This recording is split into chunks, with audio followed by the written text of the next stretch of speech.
예수께서 성령의 충만함을 입어 요단강에서 돌아오사 광야에서 40일 동안 성령에게 이끌리시며 마귀에게 시험을 받으시더라.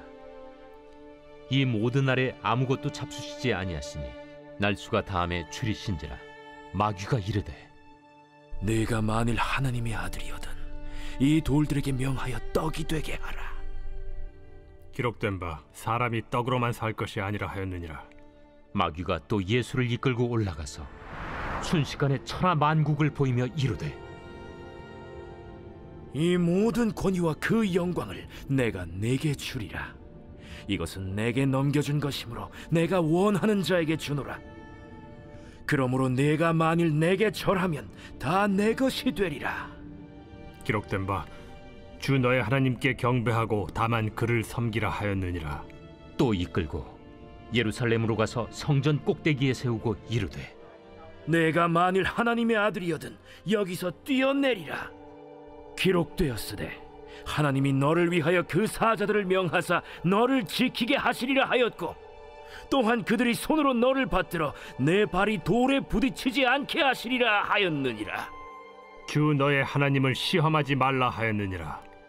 마귀가 모든 시험을 다한 후에 얼마 동안 떠나니라. 며칠 전에 자동차 광고를 하나 보았다. 제조사는 극한의 상황에서 이 자동차에 어떤 일이 발생하는지 확인하기 위한 온갖 시험을 모두 거쳤다는 사실에 굉장한 자부심을 표현했다. 그 차는 굉장히 높은 점수로 합격했다고 한다. 우리는 차를 대상으로는 이런 시험을 시행한다. 하지만 당신과 내가 그런 시험을 받아야 하는 상황은 자주 생각하지 않는다. 그런데 오늘 본문이 그에 관한 이야기다. 말하자면 예수께서 시험을 받으셨는데 굉장히 높은 점수로 합격하셨다는 것이다. 그런데 그 시험은 우리 중 아무도 통과하지 못한 시험이다. 그렇다면 예수께서 이 시험을 통해 실제로 달성하신 것이 도대체 무엇이며 그 내용은 우리에게 어떤 의미가 있을까? 이 질문은 이 사순절 기간에 그리고 우리의 일생을 통해 기도하며 숙고해 볼 만한 가치가 있는 내용이다. 예수가 된다는 것은 어떤 모습이었을까? 이것은 거대하고 어려운 질문이지만 누가는 우리 자신이 실제로 예수가 되는 상황을 적어도 상상 정도는 해보길 권한다.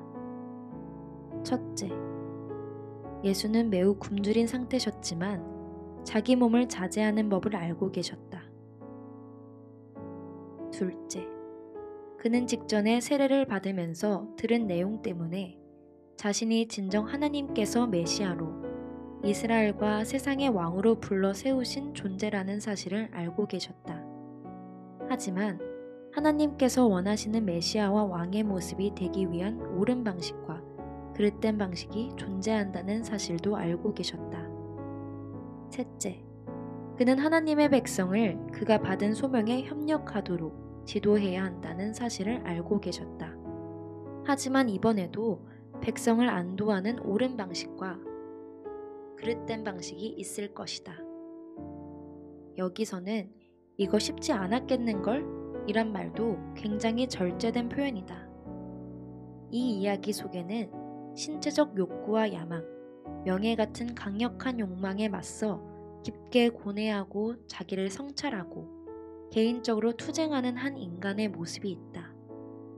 우리에게는 그런 투쟁의 과정에서 쉽게 초기에 포기하고 항복하는 경향이 있기 때문에 우리는 대부분 그런 투쟁이 어떤 것인지 조금밖에 모른다. 하지만 예수는 그 시험을 속속들이 거치셨고 그럼에도 여전히 무너지지 않으셨다. 이것이 바로 오늘 우리를 위한 교훈이다. 그리고 이 시험은 예수 자신의 이야기에서도 출발점이어서 이 시점에서 이미 그의 육체가 죽음에 이르도록 고문을 당하고 굴욕 가운데 무력한 모습으로 십자가에 매달릴 때를 가리키는 역할을 한다. 하지만 누가는 우리 자신의 이야기에도 울려 퍼지는 이 사건의 공명을 들어보라고 촉구한다.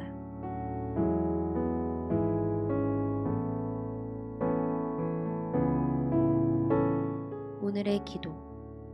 주님, 저에게 포기하지 않을 힘을 주소서.